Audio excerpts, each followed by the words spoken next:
Vous écoutez un podcast d'ING.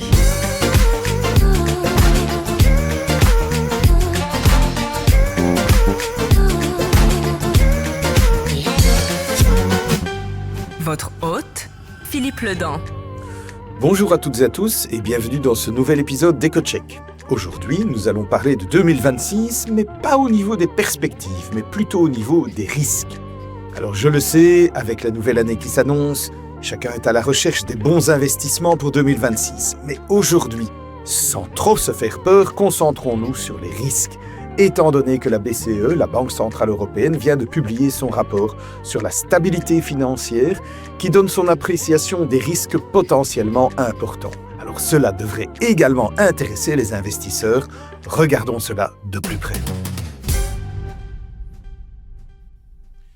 Le premier risque majeur, sans surprise, est la valorisation élevée des marchés d'actions, renforcée par le fait que sur certains marchés comme les États-Unis, la progression du marché boursier s'est appuyée sur un nombre limité de secteurs et d'entreprises, ce qui pose un risque de concentration. Il est difficile de nier que les marchés boursiers sont chers. Si l'on prend le ratio price-earning, donc le cours sur le bénéfice, ajusté au cycle économique, tel que calculé par le lauréat du prix Nobel Robert Shiller, on obtient un niveau de 40 pour le S&P 500, le marché américain, avec une moyenne historique pourtant à 25. Pour la zone euro, il est beaucoup plus bas, environ 19, mais c'est aussi légèrement supérieur à la moyenne historique qui est plutôt de 17. Ces calculs donnent une idée des rendements attendus à long terme, mais ils n'ont guère de pouvoir prédictif sur les cours des actions pour l'année à venir. Donc, dans ce contexte, nos stratèges en investissement maintiennent une pondération neutre pour les actions dans les portefeuilles, de manière à ne pas accentuer le risque qui est pris.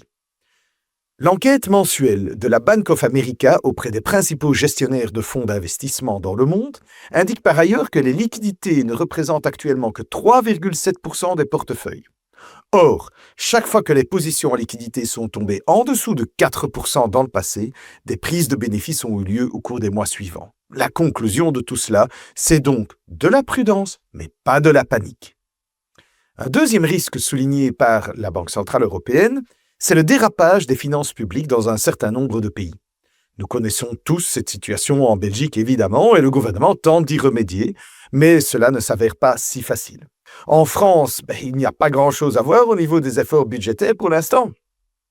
Quant à l'Allemagne, mieux lotie en termes d'endettement, elle a décidé d'emprunter davantage dans les années à venir pour financer des dépenses militaires et des travaux d'infrastructure.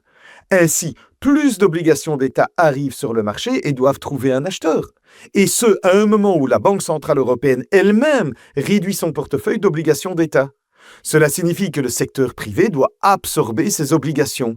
Mais en outre, un grand nombre d'acheteurs, et en particulier les fonds de pension aux Pays-Bas, achètent un peu moins d'obligations. Parce que dans le cas des Pays-Bas, le système de pension néerlandais est passé d'un régime à prestation définie à un régime à cotisation définie. Cela signifie que les futurs retraités ne seront plus sûrs du montant de leur pension, mais que celui-ci dépendra du rendement des cotisations mensuelles fixes qu'ils versent.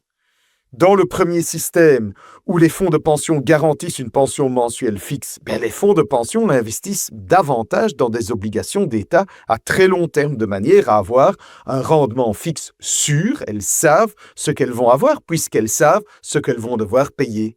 Mais dans le deuxième système, en revanche, les fonds de pension essayent de maximiser les rendements et investissent davantage dans les actions, puisqu'elles reçoivent des cotisations, mais il n'y a pas une garantie sur le montant qui devra être alloué. Pour faire court, cela signifie qu'il y a effectivement moins de demandes pour des obligations d'État et ainsi un risque de hausse des rendements de ces obligations.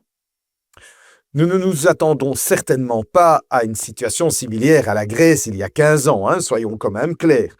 On dit simplement, en accord avec ce que la Banque Centrale Européenne dit, que les finances publiques devront faire l'objet d'un examen approfondi. C'est plutôt une évidence. Un troisième risque cité par la BCE est l'augmentation des risques de crédit dans les banques. Jusqu'à présent, les droits de douane américains, qui sont certes un poids pour certains exportateurs européens, n'ont apparemment pas causé trop de dégâts. Mais la BCE n'exclut pas la possibilité que cela se produise encore, ce qui pourrait détériorer certains crédits logés dans les banques. Il est également vrai que les banques ont des prêts en cours auprès de ce qu'on appelle les intermédiaires financiers non bancaires. C'est ce qu'on appelait avant le shadow banking, mais ça avait une connotation négative. Donc maintenant, on parle d'intermédiation financière non bancaire. Alors ce sont essentiellement des fonds d'investissement qui, à leur tour, ont des prêts plus risqués en cours auprès d'entreprises. Un choc économique pourrait créer une réaction en chaîne négative dans ce contexte, puisque ça pourrait affecter les entreprises, ce qui affecterait les fonds d'investissement qui leur ont prêté, ce qui affecterait à ce moment-là les banques qui ont des relations avec ces autres acteurs financiers.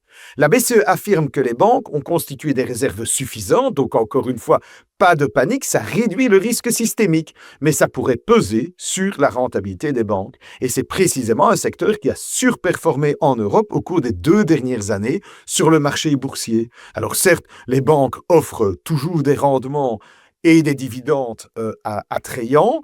Par ailleurs, elles ont encore du potentiel grâce à l'évolution des taux, mais il est clair que le secteur financier présente également des risques potentiels. Dans ces conditions, devons-nous avoir peur de 2026 ? Je n'irai pas aussi loin.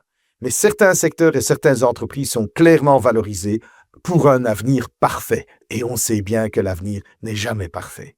Et dans ces situations, ce n'est certainement pas une mauvaise chose pour la BCE elle-même de souligner qu'il existe également certains risques que nous ne devons pas nier parce que ces risques font partie de la vie de l'investisseur. Alors voilà, ce sera tout pour aujourd'hui et je vous dis à la prochaine fois. EcoCheck.